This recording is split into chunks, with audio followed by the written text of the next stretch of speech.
नमस्कार दोस्तों, pen stock की सीरीज में आप सभी का हार्दिक अभिनंदन करता हूं। दोस्तों आज हम लोग बात करने वाले हैं खूबसूरत में। एक समय ऐसा था जब ये नीचे के भाव में जिन लोगों ने बाई करके रखा हुआ था उनके माइंड में यही था कि अब इस स्टॉक को कभी भी मैं बेचूंगा नहीं।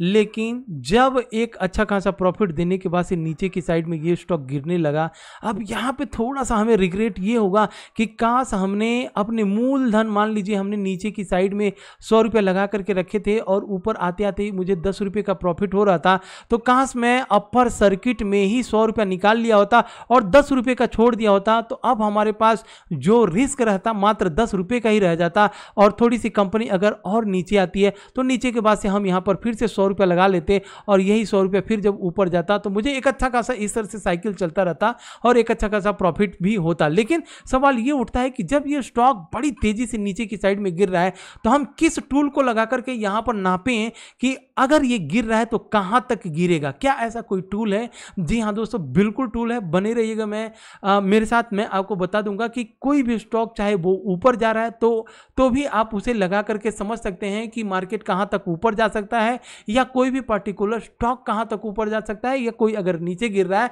तो नीचे गिरने पर भी मापा जा सकता है, उसे मैं आपको बताऊंगा। और साथ में हम लोगों को RSI और मूविंग एवरेज और RSI इन दोनों का भी मदद से हम लोग देखेंगे। लेकिन फिलहाल जो मेरा इंडिकेटर है उसे मैं बाद में लगा करके इस कंपनी को नापने की कोशिश करते हैं। सबसे पहले आ जाते हैं फंडामेंटल के ऊपर। और फंडामेंटल पे अब जिन लोगों ने ट्राई कर रहे थे कि सर खूबसूरत नहीं मिल रहा है बाई करने के लिए, खूबसूरत नहीं मिल रहा है बाई करने के लिए, क्या अब वो सुनहरा चांस आ गया बाई करने के लिए? नहीं, थोड़ा सा हम लोग यहाँ पर देख लेंगे एक बार फंडामेंटल पे, फिर समझते हैं कि फ्रेश बाइंग अगर गिरते हुए में नहीं कर पाए और फिर जब अपर सर्किट मारना चालू करेगा तो फिर हम लोग जो है बाई नहीं कर पाएंगे। तो समझ लेते हैं, उसके बाद से जब टूल को लगाएंगे और टूल लगा करके समझेंगे कि हाँ अब ये इसका गिरावट हो चुका है, यहाँ पर हमें बाई करना चाहिए। तो फ्रेंड्स, सबसे पहले कंपनी के अगर हम लोग फंडामेंटल को देखें तो फंडामेंटल में हमें चीज़ें ये देखिएगा, खूबसूरत लिमिटेड और कंपनी का काम धाम सब कुछ अच्छा है दोस्तों। यहाँ तक कि ये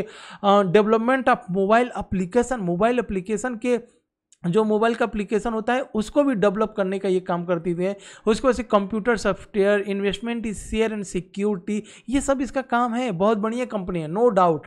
लेकिन दोस्तों, जब गिरने लगी और हमें प्रॉफिट नहीं बुक कर पाए तो वो थोड़ा सा रिग्रेट होता है और होना भी चाहिए दोस्तों, क्योंकि मेरे साथ भी बहुत बार ऐसा हुआ है कि पेनी स्टॉक में बाई करता हूँ और ऊपर की साइड में मैं सोचता हूँ कि चलो अभी क्या बुक करना, लेकिन इस तरह से होते हैं। और मुझे ऐसा लगता है कि अगर आपके साथ भी हुआ तो बताना एक बार कमेंट बॉक्स में जरूर।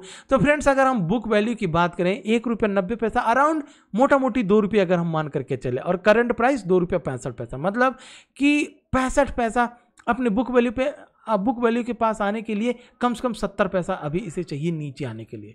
तो बुक वैल्यू के पास जब भी कोई स्टॉक आता है तो उस स्टॉक में जिसका फंडामेंटल अगर ठीक ठाक रहता है उस स्टॉक में हमें पैसा बिल्कुल लगाना चाहिए। हालांकि कई बार ऐसे होता है कि बुक वैल्यू के नीचे भी आ जाती है कंपनियां, लेकिन जिनका फंडामेंटल ठीक है तो उसे में हमें डरने की जरूरत नहीं होती है। तो ये चीज़ें हम लोगों को देखना बहुत जरूरी है कि और कहां तक गिर सकता है, यहाँ पर फंडामेंटल के हिसाब से, फिर टेक्निकल के हिसाब से टूल लगा करके समझने की कोशिश करेंगे। बात करें अगर डेट की, तो डेट है नहीं इस कंपनी में। रिजर्व की बात करें, 12 करोड़ का रिजर्व के हिसाब से बिल्कुल डेट फ्री कंपनी है और इसीलिए कम से कम हजारों % तक का रिटर्न इस कंपनी ने दिया है ऊपर की साइड में। और लोगों ने, अगर आप मेरे टेलीग्राम चैनल पे हैं तो टेलीग्राम चैनल पे मैंने इस कंपनी में लाखों रुपए का प्रॉफिट का स्क्रीनशॉट आपको दिखाया हुआ है। और अगर आप अभी तक टेलीग्राम चैनल पर नहीं है तो सबसे पहले टेलीग्राम चैनल को ज्वाइन कीजिएगा, क्योंकि यहाँ पर मेरे लाइव कॉल्स होते हैं और यहाँ पर Nifty, bank Nifty, short term, long term, यहाँ तक कि आप देखेंगे आरवी, कल ही वीडियो बनाया था आरवी का और आज की डेट में ऑलमोस्ट 9.5%, 10% का प्रॉफिट यहाँ पर दिख रहा है। AWL का वीडियो बनाया था, ऑलमोस्ट 28% का रिटर्न दे रहा है। DNA मीडिया ये बहुत दिन से पड़ा हुआ है, ऑलमोस्ट 242% तक का रिटर्न दे रहा है। गोयनका डायमंड अभी भी पड़ा हुआ है, चलिए ठीक है, कितना पड़ेगा, कितने दिन तक? जब फंडामेंटल ठीक है, आज नहीं तो कल जाएगा ही जाएगा ऊपर, और फंडामेंटल नहीं ठीक है वो कंपनी में थोड़ा सा डर लगता है। इन्वेंचर को देखिए कितने % का घाटा दे रही है, 2.6, अच्छा खासा प्रॉफिट हम लोगों ने ऊपर की साइड में बुक किया होता और बहुत दिन से ये कंसोलिडेट कर रही है। अब आने वाला है रिजल्ट और रिजल्ट के पहले कुछ दिन पहले ही इसको बाई करेंगे और फिर रिजल्ट अच्छा है तो और भी ऊपर जाएगा, नीचे आएगा तो हमें क्या डरना है। इसका भी फंडामेंटल ठीक है, कोई डाउट तो है नहीं, लेकिन अभी थोड़ा सा वेट एंड वॉच पर ये है इन्वेंचर। तो दोस्तों इस तरह से हम लोग अर्निंग करते हैं। अगर आप टेलीग्राम पर नहीं है तो सबसे पहले टेलीग्राम चैनल को ज्वाइन कर लीजिएगा, लिंक डिस्क्रिप्शन बॉक्स में डाल करके रखा हूं। तो फ्रेंड्स अगर यहाँ पर हम लोगों को और चीज़ें समझनी हो, मान लीजिए इतने में भी अगर हमें सर्टिफिकेशन नहीं होता है, अगर हमें ऐसा लगता है यार कहीं कुछ गड़बड़ ना हो, कुछ गड़बड़ ना हो, सेटिस्फाइड नहीं हो रहे हम, तो यहाँ पर सबसे पहले आप करंट एसेट्स और करंट लाइबिलिटीज़ को एक बार देख लेंगे, आपको चीज़ें क्लियर हो जाएंगी। करंट एसेट्स हमें हमेशा करंट लाइबिलिटी से ज़्यादा होनी चाहिए। अगर करंट लाइबिलिटी से ज़्यादा करंट एसेट्स हैं तो ये जो बुक वैल्यू है ना, कल के दिन अगर ये कंपनी जीरो भी आज हो जाती है तो भी आपके पास हक होता है कि आप इस बुक वैल्यू के हिसाब से इस कंपनी के प्रोमोटर से आप अपने पैसे रिटर्न ले सकते हो। हालांकि कंपनियां रिटर्न करती भी हैं, ठीक है। तो ये चीजें हमें देखना बहुत जरूरी होता है। अब हम लोगों ने यहां तक तो देख लिए फ्रेंड्स, अगर आप नए हो इस चैनल के ऊपर तो प्लीज एक बार सब्सक्राइब कर लीजिएगा और लाइक तो दोस्तों बनता है, एक प्लीज लाइक कर दीजिएगा, क्योंकि अगर आप लाइक करते हैं तो दोस्तों वीडियो बनाने में भी मजा आता है। और बहुत से लोगों ने बोला हुआ था कि सर आप नए नए स्टॉक बना रहे हो। दोस्तों देखिए प्रॉब्लम ये है कि अगर आप पुराने स्टॉक को बनाओगे तो लोग बोलते हैं कि सर आप रिपीट एंड रिपीट उसी स्टॉक को बना रहे हो। अगर किसी नए स्टॉक को आप डालोगे तो बोलोगे सर ये नए स्टॉक को क्यों बना रहे हो, पुराने पर ही बनाना। तो दोनों तरफ से कमेंट दोनों तरह से मिलता है। लेकिन अब एज ए यूट्यूबर या इन्वेस्टर, मैं ज़्यादातर तो इन्वेस्टिंग पर ही फोकस करता हूँ। यूट्यूब पे जो चीज़ें मुझे लगी बताना चाहिए, फंडामेंटल बताया, टेक्निकल बता ही रहा हूँ और बहुत सारी चीज़ें बता रहा हूँ। तो इसीलिए दोस्तों कमेंट में तो चीज़ें पॉजिटिव भी आती है, निगेटिव भी आती है, तो मुझे वो सब चीज़ें बेयर करके आगे बढ़ना पड़ता है। चलिए दोस्तों कोई बात नहीं, लेकिन आप लोगों का सपोर्ट है, आप लोग जिस तरह से सपोर्ट करते हो तो मुझे जो है खुशी मिलती है इन सब चीज़ों के बनाने के बारे में। आइए हम लोग यहाँ पर बात कर रहे थे कि किस तरह से इसे नापें। तो दोस्तों आपको किसी भी स्टॉक को नापने के लिए कि कहां तक गिर सकता है, आपके पास सबसे पहले एक लो होना चाहिए। और अगर मैं इस कंपनी के यहां से लो की मार्क करूं तो आपको लो मार्क करना पड़ेगा 16 पैसे के पास, और 16 पैसे से 9 करके थोड़ा सा और ऊपर करते हैं अराउंड ये 20 पैसे के पास, और वहीं आपको एक हाई मार्क करना होगा। और जब आप हाई मार्क कर लेंगे तो ये हो गया, इस कंपनी ने हाई बनाया 4 रुपये 77 पैसे का। और ये वीकली चार्ट है, डेली चार्ट के ऊपर अगर आप देखेंगे तो डेली चार्ट पर आपको इस तरह से दिखेगा जिस तरह से गिर रहा है। तो मैंने यहाँ पर एक हाई मार्क कर लिया और यहाँ पर एक लो मार्क कर लिया। अब हाई और लो मार्क करने पर तो मैं वीकली चार्ट पर देख कर लेता हूँ, आप चाहें तो डेली पर भी कर सकते हैं, नो डाउट। तो आपको आना है टूल के ऊपर, और टूल यहाँ पर आप मेरे ख्याल से पेटीएम मनी अगर आप यूज करते हैं, जीरोधा यूज करते हैं, अपस्टॉक्स यूज करते हैं, एंजल ब्रोकिंग यूज करते हैं, सब में वहाँ पर दिया रहता है फिबोनाची टूल्स। फिबोनाची टूल्स उसका नाम है, आप यहाँ पर देख सकते हैं। फीव रिट्रेसमेंट करके आपके सामने इस तरह से आ जाएगा। फीव या 5V मैं लिख देता हूँ ताकि अगर आपको छोटा अच्छा लिखे, आपको FIB, ये ठीक हो गया, फीव, और उसके बाद से RETRACEMENT,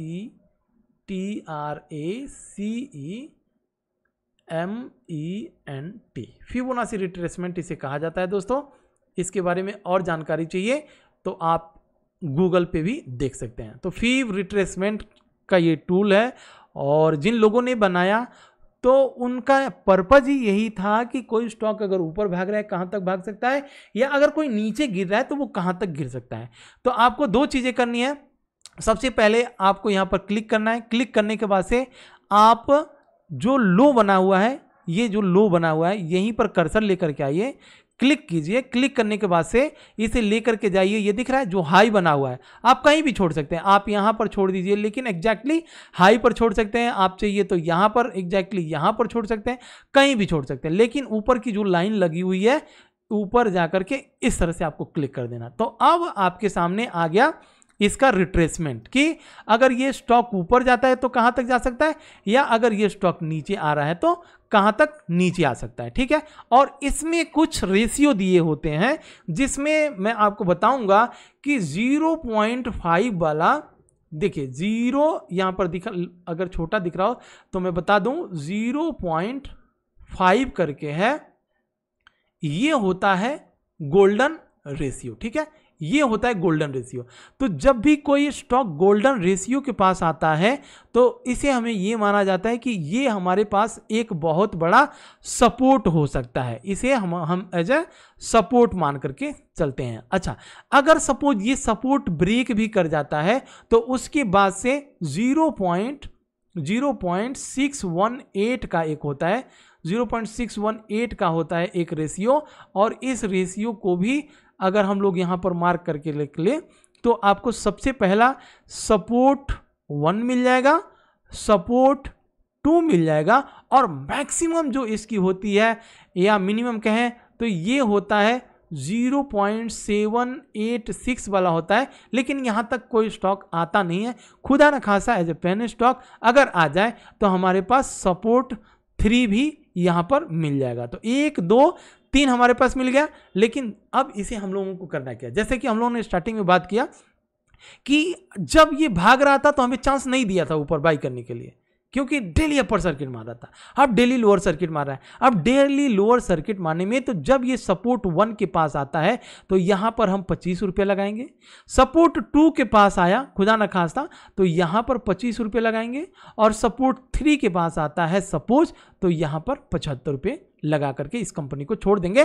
टोटल इन्वेस्टमेंट हमारा 100 रुपया हो जाएगा। और फिर इस तरह से कभी भी किसी भी स्टॉक में एक बार में अपने पैसे मत डालिए, नहीं तो हो सकता है और भी नीचे चले जाए तो आपको एवरेजिंग करने के लिए और कहीं से पैसे अरेंज करने पड़ेंगे। तो इसलिए इन सब चीज़ों को ध्यान देना। अब दोस्तों हमें करना क्या है, हमें सपोर्ट 1 के ऊपर आकर के जो गोल्डन रेशियो है वहां पर एक रेजिस्टेंस इस तरह से लगा लेना है। एक रेजिस्टेंस हमने पहला लगाया और फिर दूसरा रेजिस्टेंस हम लगाएंगे 61 यहां पर लगा लेंगे, और इसका कलर हम लोग चेंज कर देंगे। ठीक है, इसका कलर कुछ इस तरह से कर देते हैं। और जो तीसरा हमारे पास सपोर्ट होगा, तीसरे सपोर्ट को हम लोग इस तरह से मार करेंगे और इसे एज अ रेड कर देंगे। अब हमें करना क्या है, इसको डिलीट कर देना है। अब डिलीट करने के बाद से दोस्तों हमारे पास यहाँ पे पूरा का पूरा सपोर्ट रेजिस्टेंस सब कुछ आ गया। ठीक है, तो जब आप अपने चार्ट के ऊपर इस तरह से लगा करके प्रैक्टिस करेंगे तब समझ में आ जाएगा कि यहाँ पर सपोर्ट 1 हो गया, ये हो गया सपोर्ट 2 और यहाँ पर हो गया सपोर्ट 3। अब बाई करना है तो किस तरह से बाई करना है, ये सब चीज़ें हम लोगों ने सीख लिया। फंडामेंटल में कोई डाउट नहीं है, लेकिन एक चीज़ याद रखिएगा, जब कोई स्टॉक अच्छे लेवल पे आप बाई कर लिए और आपको एक अच्छा खासा प्रॉफिट दे रहा है तो एटलीस्ट अगर आप सोच रहे हैं कि बहुत दिनों तक रखना है तो या तो आप अपने 100 रुपये लगाएं तो आधा 50 रुपये निकाल करके और 50 रुपये छोड़ दीजिए, ताकि अगर ये खुदा न खास्ता अगर 10 रुपये चला गया होता तब कितना प्रॉफिट मिलता, तब तो कई गुना प्रॉफिट मिल जाता। लेकिन अगर नहीं भी गया तो एटलीस्ट हम अपने कुछ पैसे निकाल लिए, ताकि अब यहाँ से नीचे आ रहा है। देखिए एक चीज़ और समझने की कोशिश, अब नीचे आ रहा है तो ऐसा तो है नहीं कि सपोर्ट 1 पर आया और वहीं से फिर रॉकेट बनेगा यहाँ तक चले जाएगा, नहीं। क्योंकि आप देख रहे हैं बहुत सारे स्टॉक भाग करके जब नीचे आए तो बहुत टाइम लिया उन लोगों ने, अभी भी कंसल्टेट कर रहे हैं। फिर एक ऐसा टाइम आएगा, लेकिन टाइम तो टाइम लेगा यहाँ पर। इसीलिए मैंने बोला एक ही साथ पैसे मत डालिए, एक बार 25 रुपये डाल करके सपोर्ट 1 के पास आता है छोड़िए इसको। लेकिन जो लोग नीचे से बाई करके रखे हुए हैं, निकल नहीं पा रहे हैं, उन्हें मुझे ऐसा लगता है कि ऐसे स्टॉक में डरने की जरूरत नहीं है, आप होल्ड कर सकते हैं। ठीक है, लेकिन अगर किसी दिन अपर सर्किट खुलता है और आप अभी भी प्रॉफिट में तो कुछ पार्शियल प्रॉफिट भी बुक कर सकते हैं। ऐसा नहीं कि आप बस लगे ही रहिए, मतलब छोड़ दीजिए अपने पैसों का, ऐसा तो है नहीं। जरूरत है पैसे तो कुछ प्रॉफिट बुक कर लीजिए इसमें। तो ये हो गया दोस्तों, इस तरह से हमें ये सब चीज़ों को पता होना चाहिए कि किस तरह से किसी भी स्टॉक में हम अपना जो है पॉइंट ऑफ व्यू रख सकते हैं। तो फ्रेंड्स कैसी लगी ये वीडियो, सारी छोटी छोटी वीडियोस लर्निंग वाली है दोस्तों, है ना। एक से एक चीज़ें आपके सामने मैं लेकर के आता रहता हूं, तो प्लीज़ एक बार लाइक जरूर कीजिएगा चलते चलते। जय हिंद फ्रेंड्स, मिलते हैं नेक्स्ट वीडियो में।